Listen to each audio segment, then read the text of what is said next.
CVN Kalaripayattu place, and we're just having a normal conversation about Kalaripayattu and its benefits. So we initially did take a look at the physical form of training, which we just witnessed. So we are just going to talk with Sri Satyanarayan about this particular institute and what they do here. So can you please introduce us to the center here and what exactly do you do? This particular center is called CVN Kalaripayattu. It is actually a traditional martial arts center established in the year 1967 in this particular location. Okay. Actually, my teacher came down to Trivandrum from northern Kerala. Mm-hmm. This is a lineage which is in practice in the northern part of Kerala. Right. And with the establishment of the state of Kerala in 1956, my father came down to Trivandrum and started a new institution, established a new Kalaripayattu training center. Been learning with him for the past several years, and after his demise in 2000, also Ayurveda clinic or Ayurveda Marma Chikitsa clinic. It's called Marma Chikitsa or Kalari Chikitsa clinic. So we have two branches of activity. One is Kalaripayattu training, the Kalari routine training, and the other during daytime we have run a clinic. That is how it was during the old times. All all villages in Kerala would have a Kalari like this, where there will be martial training going on in the morning, and during the daytime the physician is a healer. So he is like a bone setter of that time. He will be doing bone setting, treating injuries, clinical injuries, sprains, dislocation, fractures, like that. That is how it was, especially in the northern part of Kerala.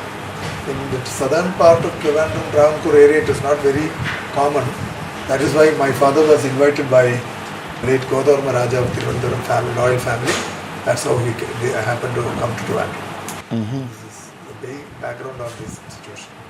Excellent. So is it very common that the practitioners can also become healers, or are they trained to become healers? Yeah, practitioners, like different levels of practice is there. Like a student, generally student in the old Kalari school, every village, as I told you, will have a Kalari. And this Kalari is, the first age of admission to the Kalari is 8 years. So between 8 and 15 years, they are like youngsters who are introduced to a physical culture. They go into the Kalari, do their physical exercise every day, have their bath, and they go for their normal schooling or whatever it is. But later on, from among them, there will be a few of them will be selected to become teachers or for advanced training. Mm-hmm. And eventually they are the one who become masters, or someone who will continue with the lineage. Like present master will teach him more aspects of it. At that stage of training, he will be introduced to healing aspects also. Okay. But before that, normal, like a regular student coming to the Kalari will not be taught anything about healing. That's not part of the training. Right. But later on, because for example, all the students will be given a whole body massage once every year. That is part of the healing system of the tradition of the Kalaripayattu. The student may be exposed to that, but they may not be taught anything. But later on, as they become teachers, they will be taught the healing aspects. Okay. Right. So, as a person who doesn't belong to this culture, how can we sort of convince them that this treatment is safe and it is done in a systematic manner? Because in this day and age, people actually go behind qualifications most of the time. Right here we have a traditional healer. Is there any way that they could be easily brought into the system without having to go through a lot of different approaches? First thing you have to understand is a science like Ayurveda cannot be taught or practiced completely academically. Correct. It is not an academic science. It's a practicing living life science. Yes. It's all about life, not about healing or treating an injury or a disease. Right. So, but not having disease also is included in the whole process. Preventative therapy. Not only preventative understanding about life, it's a science of life. But at the same time, there is a great aspect, there is a great part of it dealing with the healing, medicines, pharmacology. Everything is there in Ayurveda. But as a science, it's not a purely academic science which can be taught in the span of 5 years in a college. But that's how it's being done now. Now it is being formalized as an education system. That's how you get qualification. But qualification is more about understanding the theory behind that, the science, the shastra, the principles behind that. But actual practice comes after that. So that is the time when someone who learns with a teacher like this, they are practitioners. Yeah. And traditional practitioners, they have a science behind them, but they keep it alive as a practicing life science. It's like an applied science. And it's like an applied science. Yeah. But this new generation, my son and all, they are all doctors, BMS doctors. They've done 5.5 years of training. Then they could go for like an internship with us. They learn, see what can be done with this thing, what are the possibilities of this system. Yeah. This is how it can be. But of course, qualification is important because they have to know about basic anatomy, physiology. They have to know also about certain aspects. So maybe in the olden days it was more traditional knowledge, like in the book only. So it is one way that is being we are learning as a shastra, as a mainstream science like Ayurveda. And Ayurveda of course has one part of anatomy, physiology you are learning, like modern physiology, because there is growth science, you have all the evidence-based information about the body, the functioning of the body, all that is there. But Ayurveda works at another different level. It works at the subtler aspects of the body, which is functionally driving the science of the body. So that part is most of the time ignored by the modern science. That's why sometimes when you talk about Vata, Ayurveda person may talk a lot about Vata. What is Vata? Because it's a functional force in the body which does everything. But at the same time, it cannot be seen, touched, feel or measured, quantified. So the Western science does not have any understanding of this force which is working. They are looking at the body. But what is moving the body is what is important. So that aspect, Ayurvedic understanding also gives a different view to understanding a disease, treating it and all that. That way, Correct. it is important. Talking about Kalaripayattu, can you please explain it a little bit more as to what exactly is this art, how old it is, and what does it do to the participants and for the experts? See, Kalaripayattu, it is, I should say that it is the martial art of Kerala. Kalari means gymnasium. Payat means the art of combat. So that's why the Kalaripayattu. The Kalaripayattu is practiced in an arena called Kalari. See, this is the Kalari that we have. CVN Kalari Thiruvananthapuram is constructed and imparting training to the students. And the Kalari is constructed according to the temple architecture. So it has its own measurements. Actually, our Kalari is constructed into 36 feet into 18 feet. That means Kalari should be constructed from east to west, and the length is 36 feet, width is 18 feet, and height is 18 feet. This is called Kuri Kalari. Kuri Kalari means the Kalari will be below the surface floor level. And we have our installations inside the Kalari, and this is the prime installation. It's called Putra. It's actually a joint imagination of Shiva and Shakti. And then there are different installations like goddess Nag, the serpent goddess, Ganesh, and the Guru's place, and all these sub-deities are there inside. The floor is constructed with a special kind of mud, mud sand with the mud, and it is every day it will be preserved by spraying water to get softness to the floor. And then actually the training part, the training part is inside the Kalari. As you have asked about how old it is, but we can't exactly say. It is nearly 1,000 years before 1,000 years BC, and it is believed that that also we have the information from travelers, like many travelers traveled in India, and Bodhidharma. It is in another version it says Bodhidharma traveled, came to India, and he has traveled, studied Kalaripayattu, and he went to China and spread the Kalari there, and there, they have different version of Kalari like Kung Fu and other things, But these are all, we don't have any documentary evidences. And basically, if we go back before the independence, when British rules and many foreign rules were here. So during before that, there were in Kerala there were many Muslim municipalities, many small countries ruled by chieftains or small kingdoms, which rules from now called Naduvaris, that is some rulers called Naduvaris. They ruled the kingdoms of different, and there were quarrels in between them many times, and they were fighting each other, and many casualties were there. That was going on, like that. Then there was a decision taken from all the kings and other things, So if they will appoint two eminent personalities,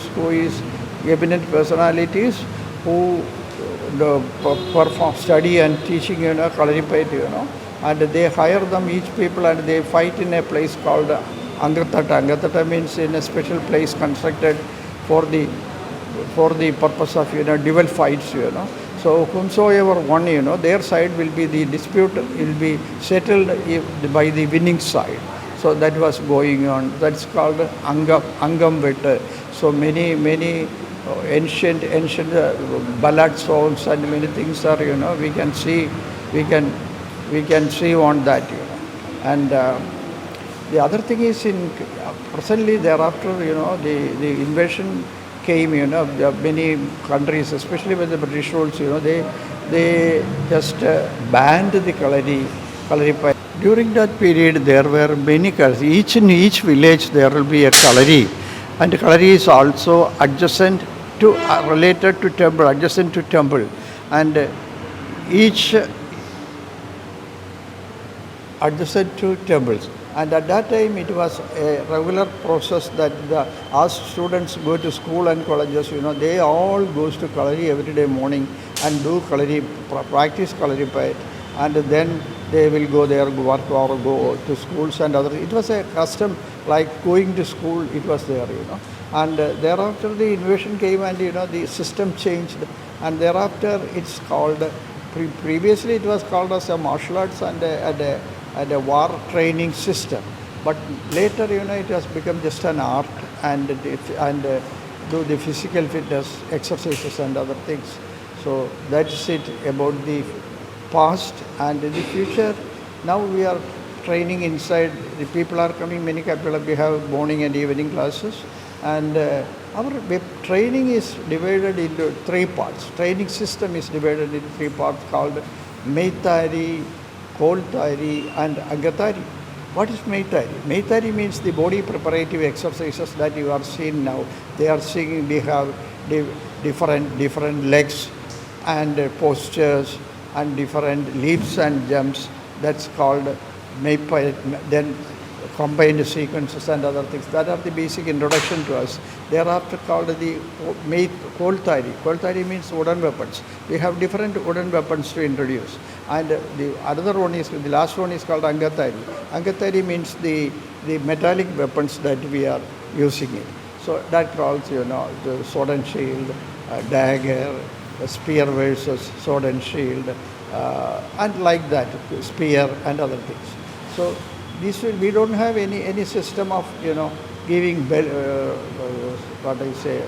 belt system and other things, Those who are improving from the beginning, they will be introduced to another section or another thing, that is called one by one, We are introducing, first a long staff called the Kettugari we introduce. Once they are proficient in that, we will go for the short stick. So likewise, it is like that.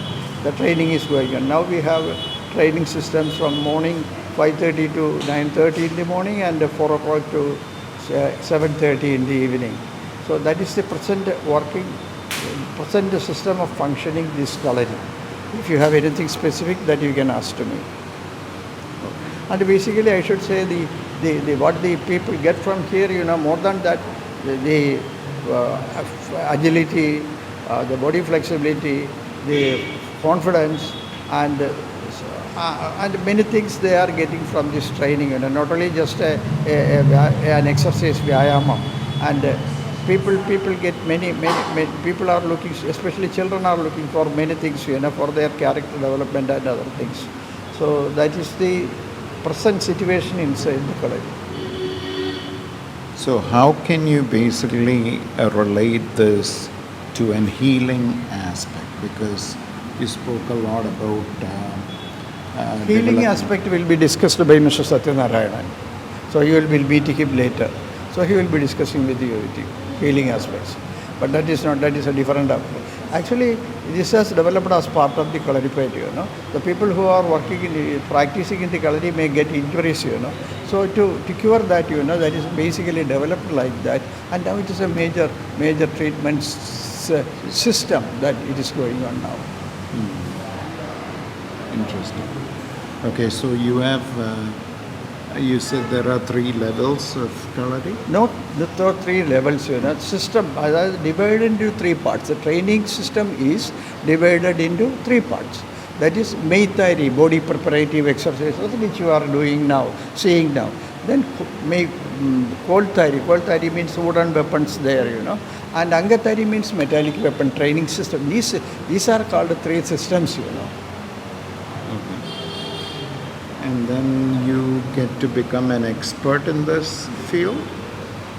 Yeah, if it depends upon many aspects, When you see this here itself, students will be different levels, Many, even the people starting from at same time, they will be improving differently. That means their interest, but then the body structure, it is very important for them, The body should be flexible and should be able to move as they wish, Different people have different body structure, So that is the main important thing, that we should have a flexible body, and according to our training, it should be suitable for. Right. Like in Ayurveda, they talk about 3 different body types. Yeah, that's what I told you. Such things, Satin will be talking to you. I see. Okay. All right. This is just the Kalari part. Okay. See, for me, I am here in the 54 year, continuous training. Still, I am a student, because when I am working with students, I will be also, learning, many things, and my body is, accepting many things, and it will turn, according to the practical system. So, how is Kalari to other forms of martial arts? Martial arts and its social positioning is very important. How a martial art is positioned in the society. For example, a young man who thinks that he has some problem, he will have some problem with somebody, I want to learn some self-defense. That's a different way of looking at the martial art. Whereas Kalari were never like that. It is just not a system where you go and learn some techniques to fight somebody. It's not that. It is more about understanding self-disciplining, physical culture, all that is integrated into the base education system of a young person. That is how it was positioned in the society in the old times. In the olden time, Kerala, every village would have a Kalari like this.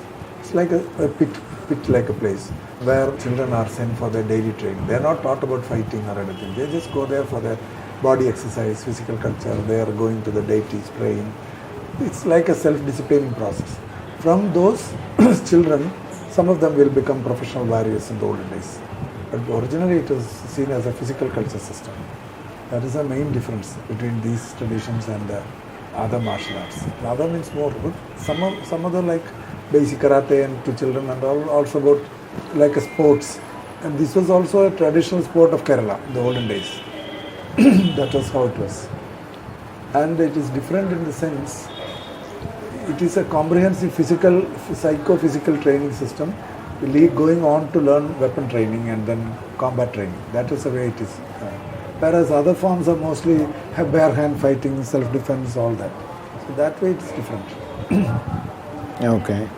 So I understand there is something you practice here called the Marma Chikitsa and also Kalari Chikitsa. Yeah.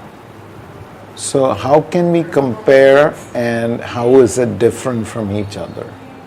Kalari Chikitsa, Marma Chikitsa is the name of almost the same system, because a Chikitsa system which has come from the Kalari Chikitsa, it's also called Kalari Chikitsa. It is also called Marma Chikitsa because as part of the advanced training of a Kalari physician, he is also learning about marmas. And this marma system is integrated into the martial practice also. In the advanced stages of practice, you are taught certain techniques of inflicting injuries to a marma, identifying a marma injury. Marma is like a vital spot. For example, here you may have a marma, and if you have an injury there, it may show certain signs. And to understand that sign and then to treat it also. So you have to first identify, learn the techniques of inflicting an injury, then to understand and reverse it or kind of heal it later, but first to recover a person from that injury. That training is also there, and then to understand and identify it. And this aspect of understanding of marma is used in the daily clinical practice. For example, a person who has fallen from a height, hitting his rib here at this point, could be having a marma injury. So that time a physician will look at him and identify that, do a counter application to correct the prana flow or the breathing system or the vayu inside, and then do the treatment to heal it. That's the way it is done all the time.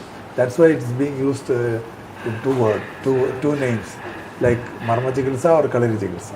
So it is interchangeable. Chikitsa system based on Marma practice in the Kalaris.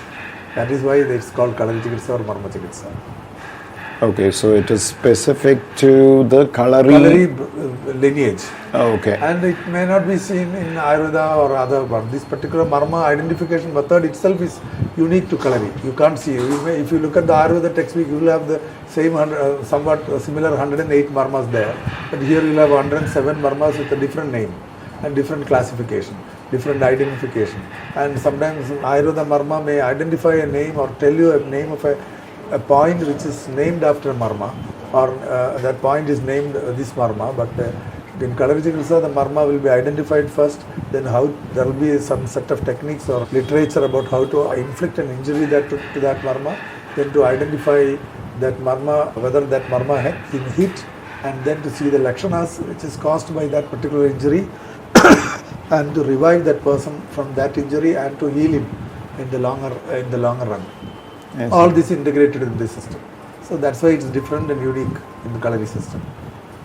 So then would you consider this to be a more elaborate approach or versus the traditional Ayurvedic marma approach? Yeah, this is definitely, because it's a traditional Ayurveda marma system is academic literature information, no practical information there. Here it is all about practicing it.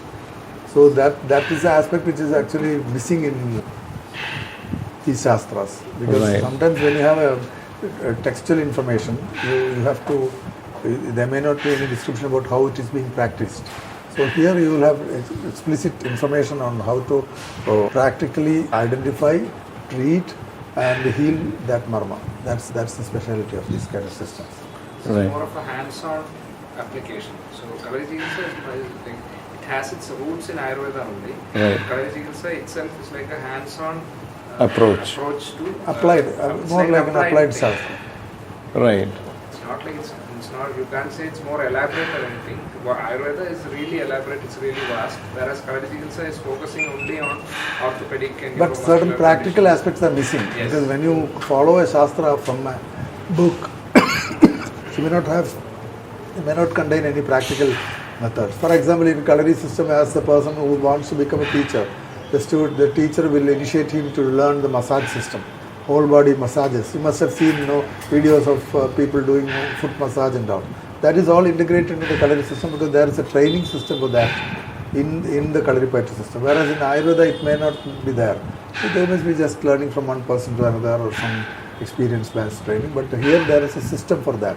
So which is integrated into the teaching system of the teaching curriculum of the practitioner. That is how it is in the old days. Right.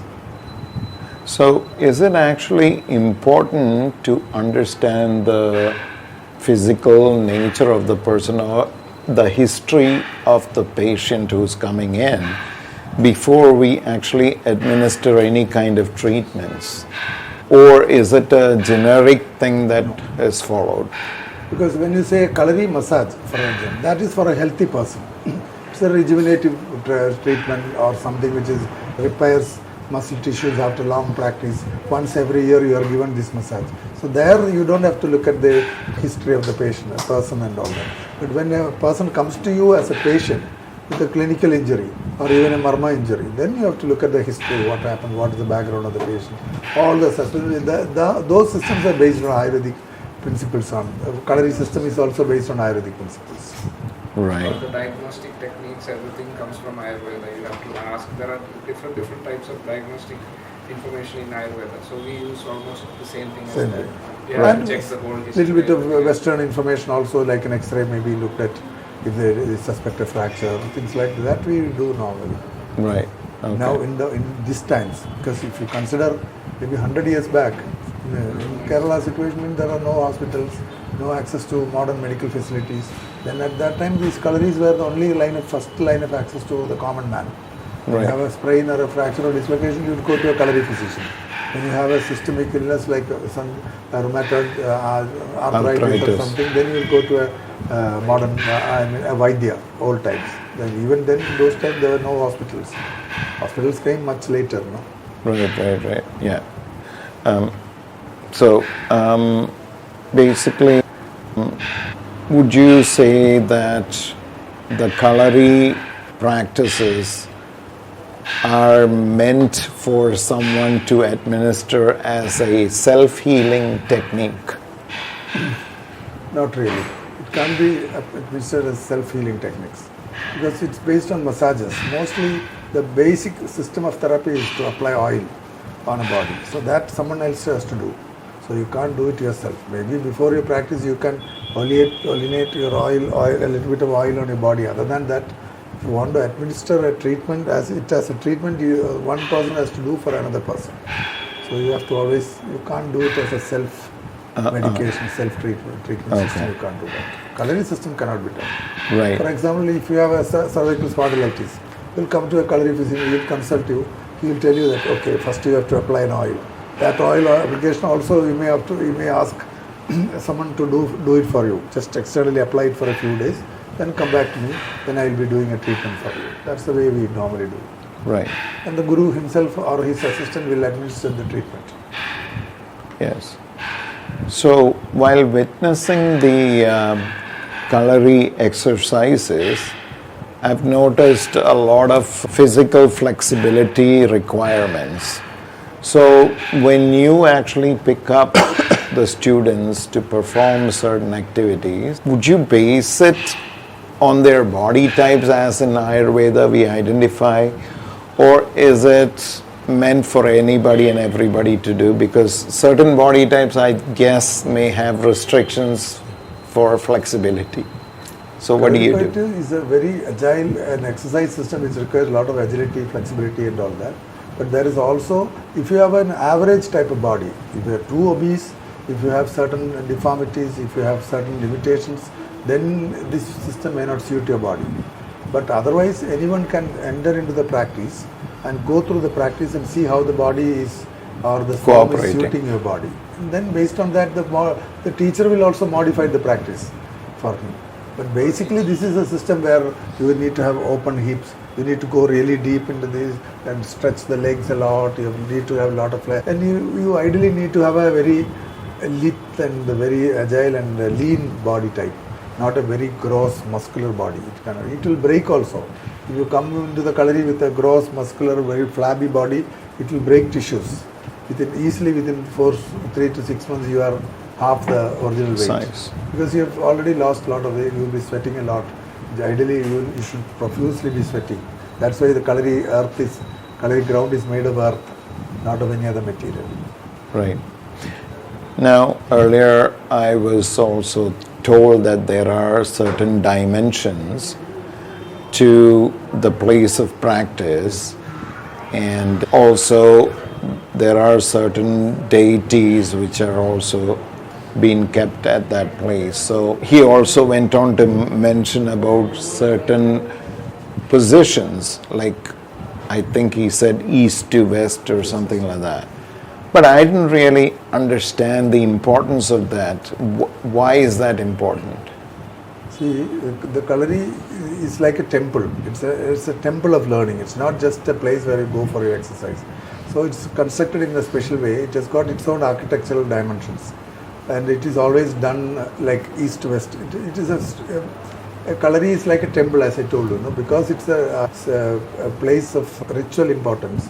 The architecture also is connected to that. So you have a east-west direction, and the south-west corner is considered the Kannimula according to our Shastra, Vastu Shastra. Kannimula is the place of the east. So the presiding deity will be placed in the Kannimula, the southwest corner of the Kalari. And because it's a Shiva Shakti Sankalpa in the Kalari, it's an old Tantric school of practice. So because of the Shiva and Shakti's presence, all the supplementary deities are installed. It's a very like a temple only, like a divine place where you go inside, leave out your ego and get into the space and start your practice. That's the way it is. There's also some other aspect to consider is because it's a very physical, lot of sweating, physical body warming exercises. It is done in a pit-like construction, so that it's dug about 1 meter below ground level, and the ground is like a pit, so that the atmosphere inside temperature inside is very constant. So once you start heating up the body, it will remain hot for a long time. And there's no direct wind touching the body of the practitioner. Right. In that way, it is very suitable for that particular type of exercise. It's a very agile, flexible, very dynamic exercise. It's not like building up muscle tissue. It's more about inner body, like the neuromuscular body. It's connecting to the nerves, the muscles, and also the center, the body-mind centering. All that is happening in this practice. Whereas when you go to a gym, you are mostly doing for the muscles. In Right. yoga and all, it's the other way around, because it's a much higher practice where you're mostly concentrating on the prana, the endocrine system and all that. But it's a more stationary practice. Here it is very dynamic, active, moving practice. That's Right. very different. For that, this particular architecture is advised. In the old scriptures it is there and we are following it like that. But it has some scientific reasons also. Right. Now, when we approach a temple, particularly because there is a definite shape given to that, which can represent right from your feet right up Yes, to your yes. head. Same Vastu concepts are applied to the Kalari also. Correct. But slightly in a different way. Right. Okay. But east-west direction is very important because of the direction of the winds. When you go into a space where you are doing a lot of breathing exercises, you need to have the right direction of the wind. That's why it's the east-west direction. And because of that space and its dimensions also like that. But one length, like 42 feet in length, for same width, half the length is a width, and the width is the height of the center. That's the way it is designed. So it's like an ideal exercise space. And the space is also considered what you call sacred, because it's like a temple only. Right. There are deities present, so you light the lamp and pray before the deities. When you come out, you close the lamps and let them sleep, and then it's like a live, living embodiment of the deities and the practice. And the present guru is like a representative of the entire line of gurus. That's the way it is. Okay. East-west, And east-west. students face the Then there is also one other aspect is as you progress in the training, you have the students always start the training on the eastern side, and when you go on to the weapons and all, the other aspect of the training, that is the offense movements are all from the western side. So you have to learn the other side also. So the master side is western side, where all the offensive movements of the, for example, in a weapon, hitting movements all coming from the western side. Student side is learning the defense movements. Later on, as you progress in your training, you can advance on to the western side and learn all the offensive techniques. So that's why this is also there, east and west. Right. So it's called Munkol, Pinkol in Malayalam. Pinkol is the student side, The back Munkol end. is the first end. Okay. So he'll be the leading person who will be teaching you different offensive movements and then techniques. This is the process. It's integrated in the practice. Right. Now, I was just wondering, does it have any connection between the global positioning of the country, because we are from the southeast?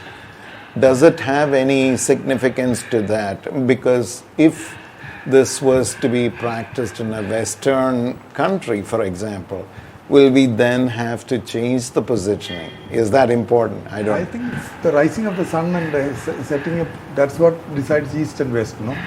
So that may be the same for any other place.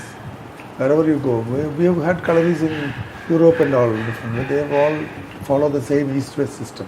Right. Because when rising of the sun and setting of Is that detrimental to all detrimental this. to that. Okay. Now, these days we have come across a lot of what we call as hot yogas. And the concept, they say, is that when an iron is heated, it is much easier to mold it. And so is the body, which is what their reasoning is. And now I heard you say that in a kalari, automatically you start sweating and your body temperature rises. So is that what then yogasana should be doing in order to prevent what kind of possible damage it can happen? I mean, like, Kalari, there is one more thing. We never do bare body. We wear a very simple loin cloth and always apply oil on the body before going to the practice. That keeps the body supple, and once the body starts sweating, the oil keeps the oil outside so that it keeps as an insulation. The oil insulation is very important so that it keeps the joints very supple and loose. That is all. Otherwise, you lose a lot of minerals and salts during the sweating. Here it is preventing that also. oh, it's So reversed. like that, it's one type of yoga, but yoga is more like something which is done in a static and stationary. Here it's very dynamic. You move from one place to the other. For example, you see the leg exercise. The first exercise is just to stretch the legs. So you have to go in cycles from one end to the other. So you do it several times, you start sweating a lot. Sweating, deep breathing, heavy breathing, and all is part of the whole system. So it's slightly different from yoga in one sense, but the heating concept is integrated into the Kalari practice. Already it is there. Right.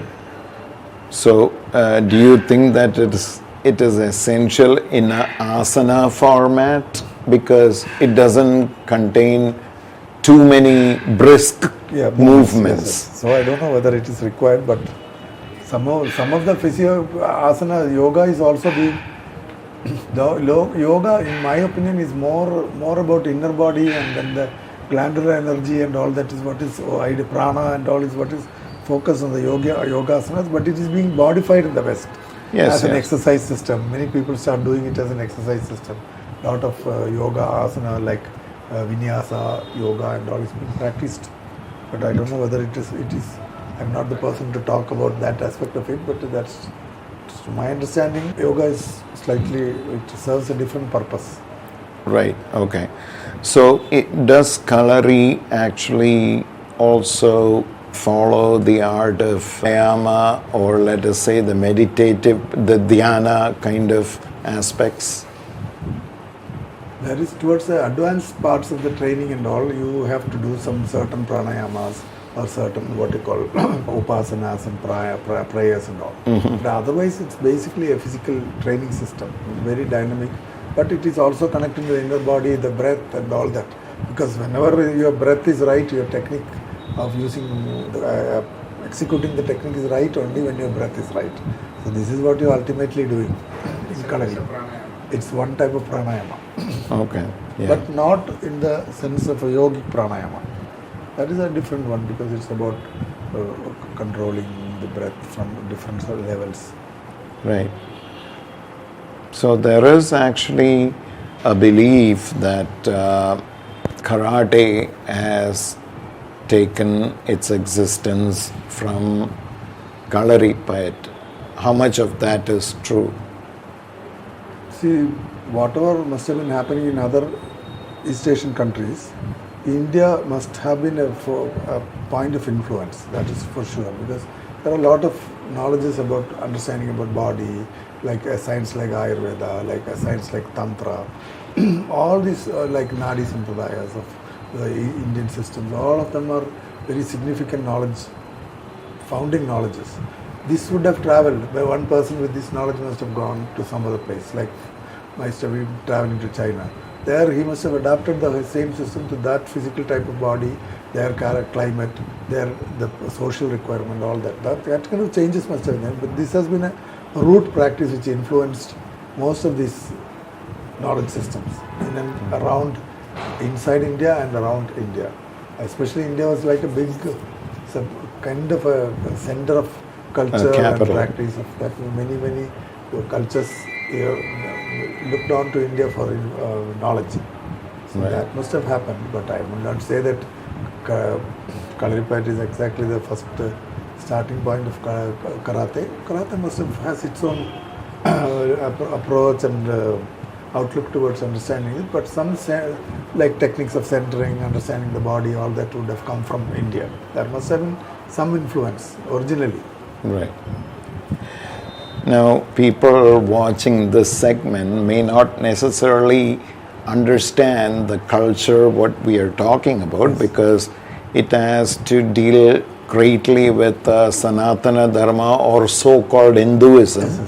How do you actually sort of include them into this process? When we talk about Shiva and Shakti and a positioning meant for them, it may suddenly appear to somebody as something being enforced. So how can we actually subtly put this as a concept? See, Shiva and Shakti are all tools. They are not really like enforced beliefs or anything. This is just tools. Even, for example, Shiva Shakti. For example, you say Shiva Shakti. It could be, when it go on to China, means it could be yin and yang, Yeah. like a male and female, like that. And the tantric force is all about, understanding is all about prana, its use and the use of energy. Whereas how you contain your energy, use it for different purposes is what all Tantra is all about. So there you need not enforce anything. You can even have your own belief system, but at the same time you can practice certain aspects of it. Like you sit in one certain, you meditate on your own body or your prana, you will start to realize certain things. And whether you connect it to this particular ideology or not is different. So these are all concepts, these are all basically scientific concepts which is codified into certain ways to understand, that's all. So Right. that way there is no enforcement, but it is, for us it is a way. Right. And for some another way would be there. Say they would also reach there. I see sometimes in China and all, like Tai Chi and all is very similar to Kalari movements. There are Yeah. so many things which is happening to the inner body connecting, but they have a different name, they have a different way of understanding the energy flow and all that. That's Right. why I told some thoughts must have come from India and connected and then transformed into another concept. Like Tantra is, yin and yang of China is somewhat concept to Connected. China, but in that culture it has been adapted in that way. Right. That's what I think. So for a Western, there is the most important problem, because first of all, to accept the body as something which is sukshma, certain subtle forces, like you use the word subtle, that's what I'm saying. There are certain subtle forces inside the body which is primarily doing certain work in the body, which it's very difficult to understand for the Western world now, because they see the body as a gross physical structures, and then they've named every part of it, and then they know all the functions of it. But the driving forces behind that still they don't understand. But how a person is standing on his two legs, you look at it, means you have two legs, you are balancing yourself. What is the force which is doing this balance? That is what you have to understand. But not that you are standing, you have this many limbs, you have this many muscles, this muscle can bend. Your knee is called, this knee, the small part of the bone is called patella, it has a name like that. But all that is the gross structures. But what is the fundamental force which is keeping it alive and moving? That is the energizes. And then, for example, the pneumatics of the body. When you have a body like this, I want to lift this, I'm using certain force of air in this functional part of the body to lift this and lift. This is the pneumatics of the body. That is what is vata, we call it. So it is not visible, you cannot measure it, you cannot quantify it. So Western medicine or Western physiology does not consider that aspect of it.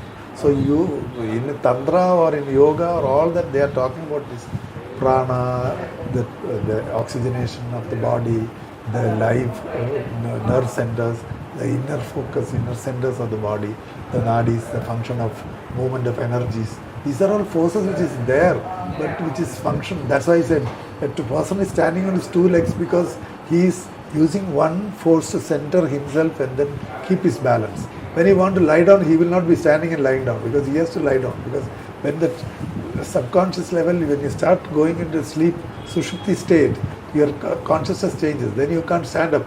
You have to lie down. The same thing. This force which is functional in the body is one which is invisible but very, very important. And this is a force which does so many things in the body. Like vata, you don't see it, but it can change the joint completely. It can disturb all the structures in the joint if it is vitiated. Or if you have a little bit of kapham inside the body, you have a disease. Anything can happen to you. That is the balance which the body does. And that's what all about, our science is all about that, not about the gross. But the gross is important. You have to know what is happening, how much is there to quantify it and all that. But the driving knowledge is what our acharyas were concerned about. And that the Western will take some time because they want it all in proofs. Everything has to be evidences. Statistics, modern science is more based on statistics, but that is also needed because information is exchanged because you can tell this is what this is. You have a database. But behind that there is certain things which are happening. So one last question I have is about food restrictions or lifestyle changes, or both. What does it take to become an effective Kalari practitioner? Food is of course most important because that's what decides how the body is surviving, how your Agni is working, how much you are eating, whether you are eating the right amount and the right quality and the right quantity. This is what determines your health. That is one thing. So in Kalari training, especially food is important because you have to have there will be a lot of protein demand because you are doing physical exercise. But the ideal food for Kalari is basically vegetarian, occasional non-vegetarian, sometimes it is allowed. It's not taboo to do that.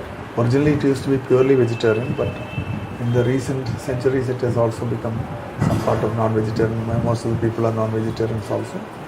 But food, especially during the Kalari practice time, we have certain restrictions for food. Like certain type of food should not be eaten by a person who is doing Kalari practice, especially certain penances. During those times, you will have to be purely on vegetarian diet with certain restricted diet and all that. And certain practices which you do, that time you are asked to do also go on special diets, like rich in protein, like this uluva based diet and so many things. There are some certain special rice kruwels being advised and all that. So these kind of things are done specially for that. But for a common man, I think diet is important. That has to be modified according to the nature of the body. That is where Ayurveda looks at constitution of a person rather than availability of food. So your constitution, whether it is suitable to eat this food. So then you classify your Agni to different levels like Mridu Agni, Madhya Agni, all those Agni types also classified. Then the Koshta itself is classified. And what is the type of koshta, how is your gastrointestinal system. Based on that you have to go on certain diet. But if your koshta is different, if you go on a opposite diet, you are definitely going to be ill. That's what Ayurveda says. Right. So same principle here also applies. So diet is important, food and intake of food, managing the correct right way of eating is also important for Kalari practice. Right. In treatment also we do that. First ask about the food. You have a disease of the joints, you first ask about what is happening to your Agni, whether your stomach is good, whether you are eating the right type of food, you are eating at the right time. That is what first any Ayurveda physician would ask with that first, instead of putting you on medication. Right. But what is really triggering the inflammation is what is the first clue which the Ayurvedic physician will look for. Not what medicine can be given to reduce the inflammation. Right. So any final words of wisdom for somebody actually considering to take up Kalaripayattu as their lifestyle? Kalaripayattu can be integrated to the lifestyle. It need not be really like a full-time practice. Nowadays, very few people do that. You can come to a Kalari, have your daily, like you going to a gym. You can come to a Kalari and have your daily practice and go back to your normal work. And if you are seriously pursuing that, you have got certain things, you like becoming a professional Kalari trainer or a physician or something like that, then the training system is completely different. But otherwise, it can be integrated easily to the life. 1 hour of practice every day would be more than enough.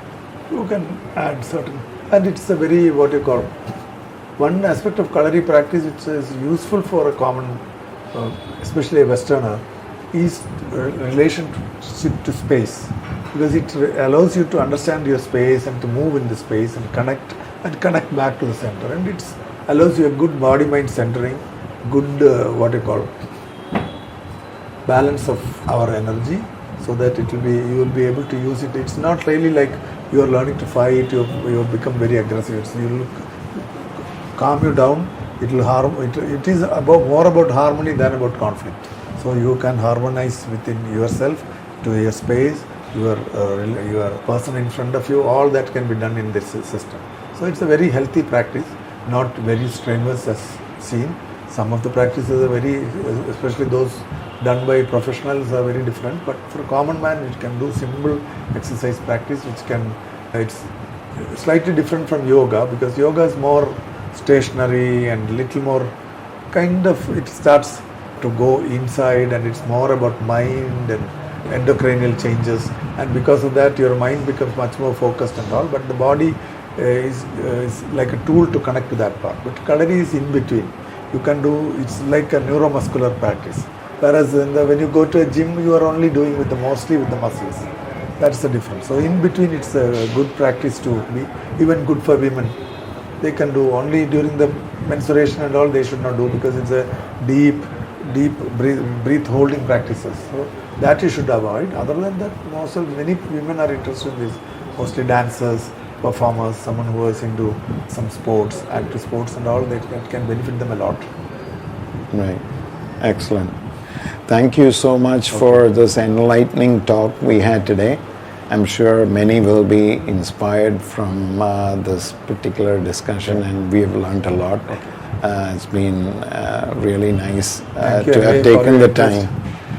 Thank you for your interest also in trying to understand our system, and then to bring it out to somebody who may be interested. Right, yeah, because there is wonderful things across the world. Yes. It's our job to bring it to people who don't have the opportunity. Yeah.